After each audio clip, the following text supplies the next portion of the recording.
My question is about the pictures that I see around and the pictures I see in your books, all right? What is the significance of including the pictures with the word? That's a very good question. The pictures you see on the wall is real important because if we don't do this, he's going to write them off as white, the way he does all other black men history. He distorts the pictures and gradually alters the way they look. Next you know, they're real, everybody's real light-skinned, the same way they did the Cleopatra movie and the Moses movie. And people now think Charleston Heston is Moses. And they think that Elizabeth Taylor is really what Cleopatra looked like.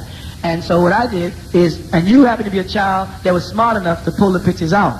99% of them are so afraid to touch the Bible, even in that state, that they'd never do that. And they start looking at those pictures as they read the Bible and really think that Jesus lived in the village and had a beard and looked like a hippie. They start getting that white Anglo-Saxon hippie image in their mind of what God looks like. And being there telling them that Jesus is God, you know what that means they think they are? When they look in the mirror and they see a black face, they think that they see themselves as the opposite of white. So they teach you that white is the opposite of black, then God is white, then what must blacks be? The devil. So what I've done is said, like me or not, I'm going to start putting images of black people in the books, regardless of what anybody says, so that the children that read it start to see Moses and Jesus and Abraham and Yusuf and all the people of the scriptures in their real shade and color. The men on the wall are put there so people can remember these great men of our history.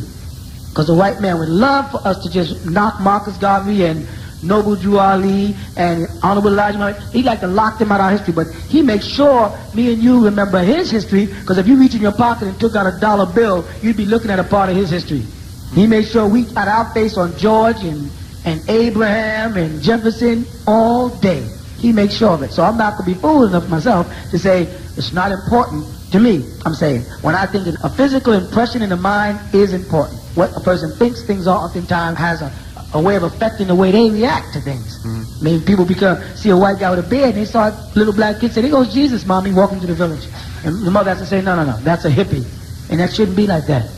You know, it's interesting. It doesn't mean anything, but I agree with you in the sense that there was a certain hypnotic brainwashing that we've all been under as a result of his nonsense, all right? Spell, it's got to be sort of cleared, removed, all right? So by whatever means it has to be removed, I'm all for that, all right? Okay. That arises from you saying that now. That's cleared up. But what about, okay, you gave us a picture of the Most High. I knew. Right. The Most High. You gave us a picture of him, that being his title. Now, I'm speaking for myself. I don't know if anybody has ever seen them or is him or whatever they want to believe. Right. But I have never come in contact with this being. Right. So that would therefore still put me in a belief state. Right. I'm believing that this being I know exists. I have no contact with him. Correct. So my question is, how can you question the existence of this person? And you should question the existence because you haven't had the experience. You should. I'm saying don't accept that that's a picture of a nude. But listen to this. If Michelangelo can paint an image of God, you follow that? And then you read a book because Board of Education demands that you do, and he stamps in your mind that image of God, regardless of what I tell you about the Most High and the Supreme Being. I'll just make it clear to you, so you can see what I'm saying. All right, listen to this. We do this all the time, right? You with me? I want everybody here to say Jehovah. Good. Very strong. Elohim. Good. What picture do you see in your mind of a person or persons when you say Elohim? Don't lie. None. Ready? Michael Jordan. What? Do you see somebody in your mind? You see a human being, don't you? Now, when Michelangelo does the Michael Jordan and we're forced to still do the Elohim, is that what I'm saying? He is now implanting an image in our mind that regardless of where we are and what we do, we will always reflect back on God as Michelangelo drew it. Why I do this here? You see that finger? You see the picture of the hand where the hands meet? Like I said, that's in my mind. I get this impression now. Watch this. God. You start getting, the first thing is an older man with a voice like this. I am God. That's what 20th Century Fox and most of the movie industries have done. They gave God a voice. And he usually has a British accent, even with movies shot in America. If he's going to speak English, he got to speak the Queen's English, because God speak with a dialect. But whether that was thought out, I don't know. But the reality is, God has a voice. God has a hand. His son, see that? God's son, who is that? Would somebody describe Jesus for me, from what you know in your mind? Was anybody here a Christian? All y'all Christians? Could you describe Jesus who was on your grandmother's wall? Okay, not now, okay. Well, I'm still a Christian. So, for me, could you describe the picture your grandmother had on the wall? He had like dark brown hair, blue eyes, pale looking, white robe. He had like... Was he doing this? Yeah. Was he doing this? Was he doing this? Yeah. You know what I'm saying? They didn't just give us a face, they also gave us choreography. Right? Yeah, he has certain things he does. And now, when you see the Pope knows the choreography. So the Pope goes by and does this. And when he does this, what comes to our mind is we superimpose Jesus Christ over the Pope, so we don't look at his, how old and decrepit he's starting to become. We do, and we see in our mind's eye the image that Michelangelo or whomever. Now the Jehovah's Witness, if you open their book, like the sister said, they have their own drawing of Jesus. Jesus doesn't have shoulder-length hair. In the Jehovah's Witness book, he has a nice haircut. I don't know where he gets his hair cut, but he got a nice haircut. He has a Midian, it's called a Midian trim according to Torah. When you wear your beard like this, a slight mustache, that's a specific beard. It represents a specific culture. So it's called a Midian trim as opposed to the big beard. Jesus wears a Midian trim. So Jesus, according to Jehovah's Witnesses, goes to a barber. Somebody cuts Jesus' hair. Scissors can cut God's hair. You get the drift? God is infallible, but scissors can cut his hair. Did Jesus have to cut his nails in the 33 years he lived? Did Jesus sit down and eat? What's one of the things Jesus ate? What's that? What else? When he got to the upper room, he said, I want some meat. Jesus ate some animal that he created.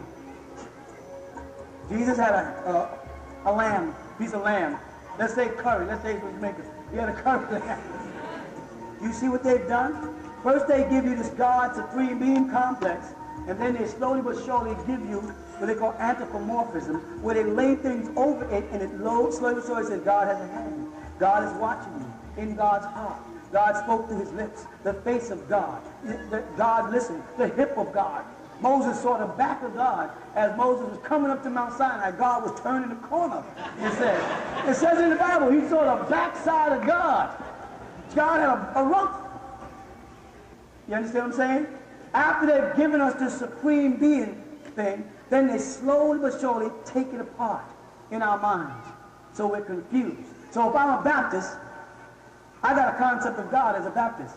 The Mormons have a different picture of God. And what the Mormons do, while they're putting God up there, they're also putting Joseph Smith. While they're putting God there, they got Joseph Smith holding the book doing his hair too. In their church. And his book is the Book of the Latter-day Saints, the Mormon Bible. So they give you the Bible, and then they pull you in with that Bible. Now they're getting you in, they're doing this. And then they The Muslims do the same thing. The Muslims lure you with the Quran, and as you're coming close, this hadith is coming like this. And when you get there, you're going to learn. The Quran goes in the box, the next thing everything is about hadith this, sunnah this, Muhammad did this. The importance, sister, of having faces.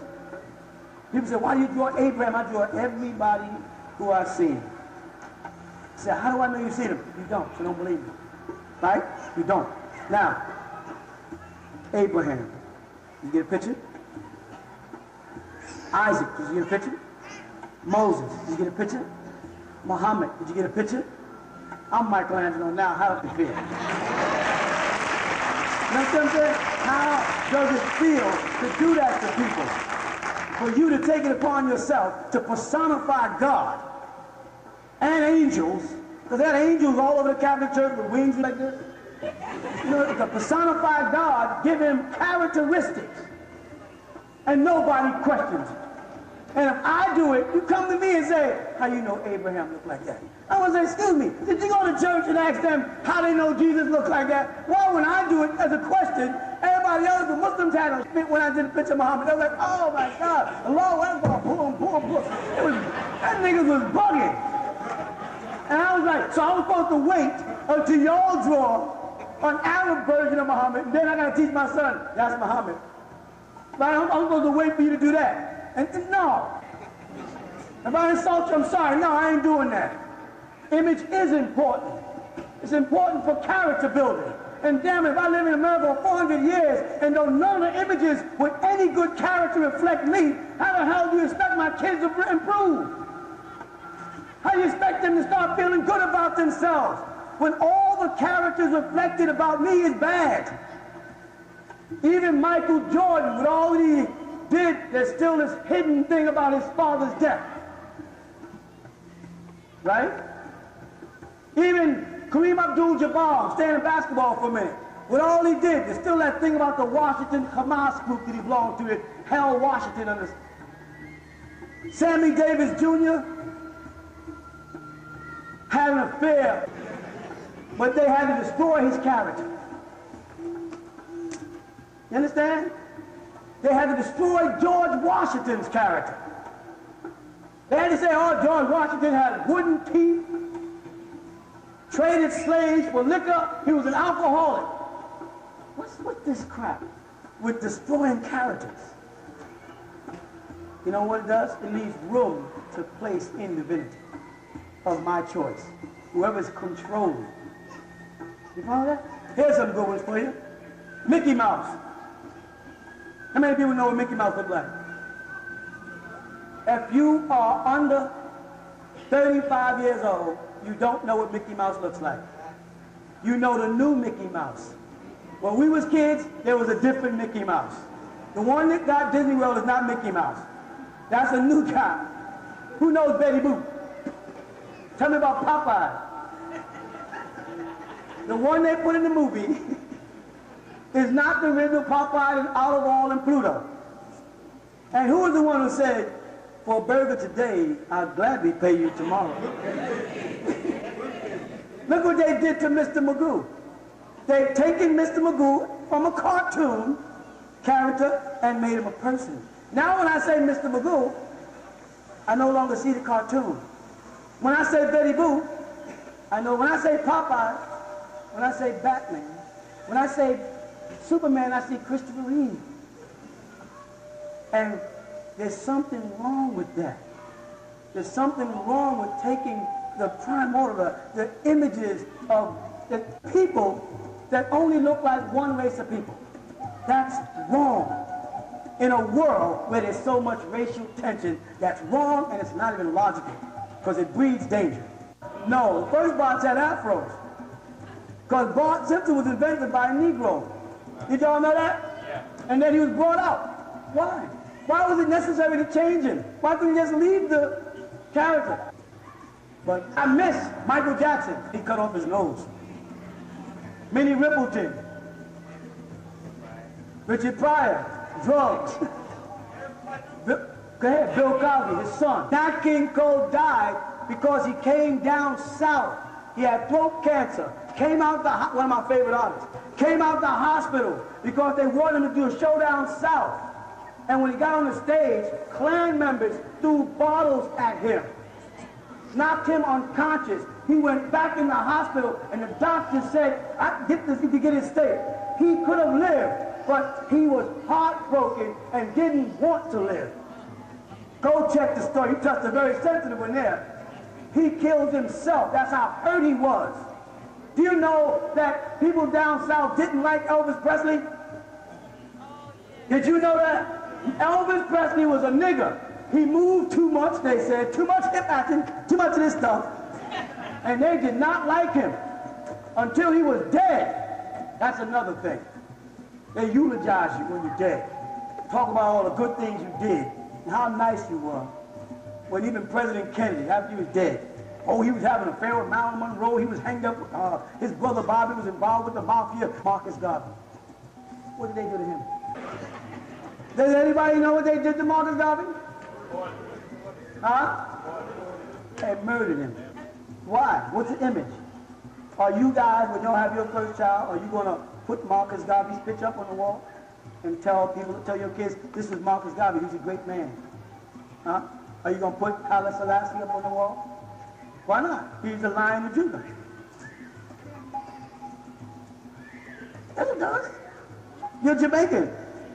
You see how we think? You see what I just did? That was it right there. We think all Jamaicans are Rastafarians, all Jamaicans acknowledge us like that's part of the, I know it's not true. But the bottom line is that's what we believe, because that's what's been taught to us. In fact, when we see a black person who says they're a Muslim, the first thing that comes to our mind is, are you a black Muslim? Right? If someone knocks on your door on Sunday morning with a suit on and say, no, I ain't interested in the Jehovah's Witness. No, I'm not a Jehovah's Witness, I'm your uncle. What have they done to our minds? You've got to go into why it's important to become Michelangelo in his day and time. For everybody to rid this subliminal seduction.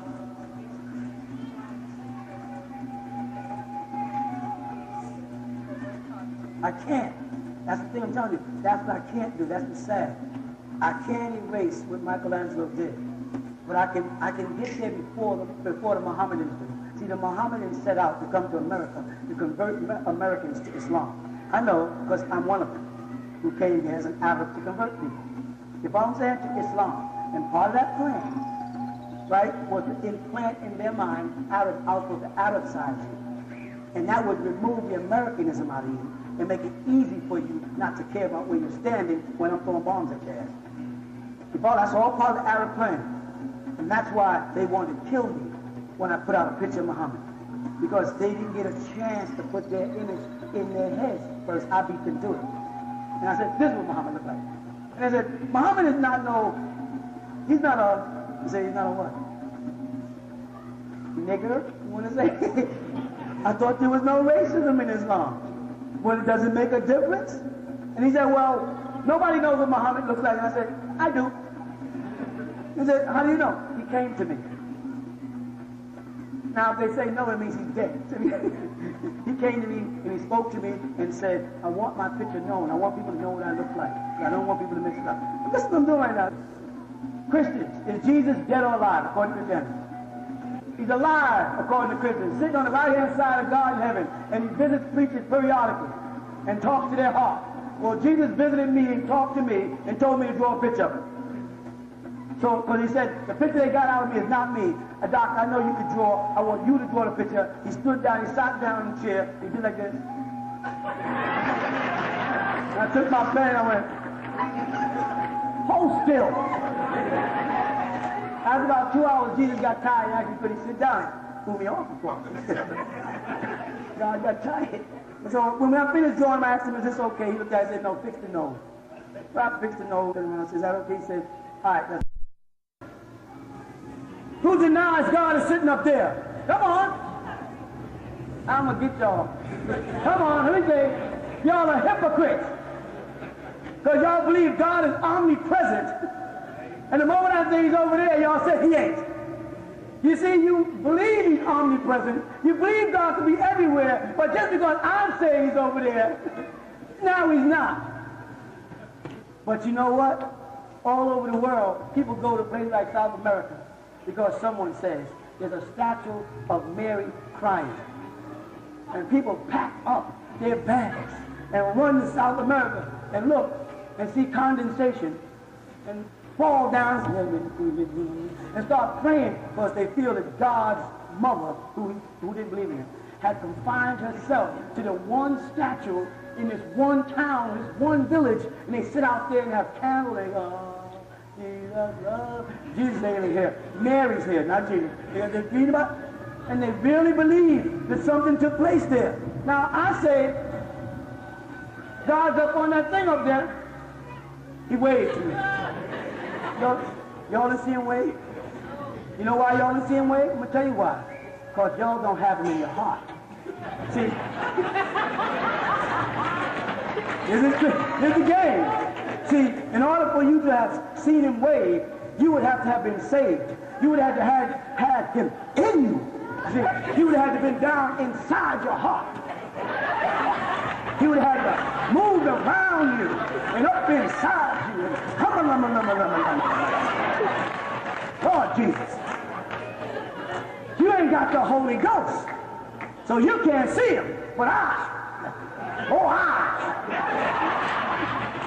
I'm in touch with God. You see the game? And we can't get under it beating ourselves up. We got to get from under that crap. God is sitting up there. Hey, he's sitting right up there. That's it. Do you see him? Is he there? Where isn't he? Where isn't God? Then God is up there. And God is here and there and there and there and there and there and there. That's where God is at. So there's no place where God isn't. The people that bother me are the people that are trying to put God someplace. Our Father, who art in heaven. God can't fit inside heaven. God has a throne. God don't have a seat. Well, that's a metaphor toward heaven. God can't be in heaven. God can't be in and be God. You understand that? And that is a subliminal attack on your conscious and your subconscious that makes you misinterpret God as the being that exists. The love force, the harmony, the beauty, the concern. That's God. Now, where is God? The question should be, where isn't God? Not where is God, because God can't be any place. God can't be any person. God can't be anything. But God can be. You follow that? And all of us are in God. Now, is God in us? Only if we are in God. Otherwise, to separate him, take a portion of stuff that's inside here, is putting him in a person, a place, and a thing. That's what they don't want us to grasp. They want to give us the supreme being concept, and when we start to question, they make it his son, so we can have a focal point. And then that son is an image they want to put in our mind, and then that relates to the people that look like the image. And it's all over. You follow? If I come along and say Jesus is black, I'm a racist. That's the wrong thing to say. That's the wrong thing to do. Now let me answer the question. Are these the faces of the real people? Yes. Yes. That's it. Now, when you ask me, how can I prove it? I can't. I don't have to. You understand? The burden of proof is on you to bring me their real faces if that's not them. See, I beat you to the punch. You follow what I'm saying? I don't have to prove that that's not Abraham. You have to bring me the picture of Abraham. And then show me, and then tell me, I'm going to ask you. No. This is Abraham. You're going to say, no, this is Abraham. No, this is Abraham. This is Abraham. This is Abraham. That's it. See, that's what happened with the Mormon, the Jehovah's Witness, and the Baptists. They all got a different Jesus. Will the real Jesus please stand up? So all of y'all, you have to get rid of all their images. And the only way to make people get rid of all the images is to come out with images that they don't like to see. See, as long as you're doing it to me, it's cool.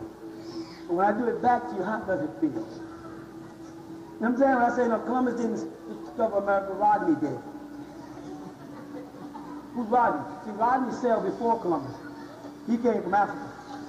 He sailed around this way. It was Rodney and Umfufu and what? And Mustafa, yeah, and Mustafa. They came here first. They were here. When Columbus came, they were the ones that said, how you doing, Columbus? Prove it's not true. You understand? The burden of proof. People will have to, what? What will they have to do? They'll have to start presenting the facts when you put them before it. If you don't ever put anything up, they'll tell us any damn thing. But when you start saying, prove it, prove Jesus existed, prove it. What have you found out, Nuwapians? When you ask people to prove that a man named Jesus existed, give me proof. What have they done? They can't prove it. Say, show me something that the rabbis from any other village, anybody around Jerusalem, anything, anywhere where anybody can prove it. They can't do it. And they get mad at you because they never were asked questions like this before. That's what Daniel said in Daniel 7. In the end time, knowledge will become abundant. So wisdom is going to come out of the mouth of babes. Forget the Pharisees and the reverends and the smart-ass. It's going to be the meek that shall dumbfound. Are you Melchizedek? Yes, I am. You are the angel Michael. Yes, I am. I spoke with an angel today. So what? All of you are angels who have fallen from grace. Remember, and we are only sent to testify unto you about the coming of the Messiah, and those who listen and accept him into their lives, they will be transformed back into an angelic state again. All of you are angels, and all of you are sons of God who have fallen from grace. Our job is merely to prepare you, to dress you up like a bride, and prepare you for a groom for the great wedding, what they call Crystal City, will descend out of heaven in New Jerusalem, and you will enter back in the presence of the Heavenly Father, and therein cry no more, suffer no more, feel no more hunger. All the attributes that the devil has subject you to on earth will be removed from you when you enter back into the sacred city. All of you are angels. So when you say I'm speaking to an angel, so have I. This happened to John when tutoring him through the books of Revelations, and he decided to fall and prostrate and was told, get up, because I am your fellow servant. You understand? Yes. In Islam, is there a marriage ceremony, or are people just married if they are... No, there's a very strict marriage ceremony in Islam, a nikah. The actual dowry has to be paid. There has to be contracts drawn up. There has to be family meetings and discussions for genetics. It gets very intense because in Islam, we don't marry just because the person is pretty. We marry by genetics as well. We make sure that there's no disease in the father's blood. If my daughter is to marry, I want to make sure that there's no disease in the father's blood or his grandfather's blood, so we inherit it. And this may sound bad, but you keep your bloodline pure by knowing who your children marry. And that's very, very, very important for you women, is not to marry dumb men because they're cute. You better start thinking about what you marry, because what you marry will determine what the intellect of your children are. It is time for us to start breeding mentally. We have stopped breeding mentally. We started breeding physically. People say, he has curly hair or light eyes or light skin, so I'm going to have a baby by him, so I have light-skinned, curly-haired kids. Those days are over. It is now time for you people to start breeding mentally, because the higher the mental capacity, the easier it is for extraterrestrials to communicate with you. People on a low mental capacity, it's very difficult to penetrate that block, that ignorance. But people who are more sensitive spiritually, because they were bred properly, it makes it easier when extraterrestrials are trying to communicate. Because messiahship or Christ is a nature that you all must succumb to. There's great masters or beings called Elohim in the beginning of Genesis. When they say in the beginning was the word, they use the word Elohim. Elohim is a Hebrew word which is Elo in a plural. These Elohim are what they refer to as the we or the Lord of hosts, the angelic beings. They are overseeing. They come into your plane at different periods of time to interfere with what man is doing to try to coerce him. Those of you who accept the teachings into themselves will be transformed back into, again, angelic beings, and you will witness the heavens. You'll see angelic beings, and you'll travel other galaxies. Those of you that can make that height.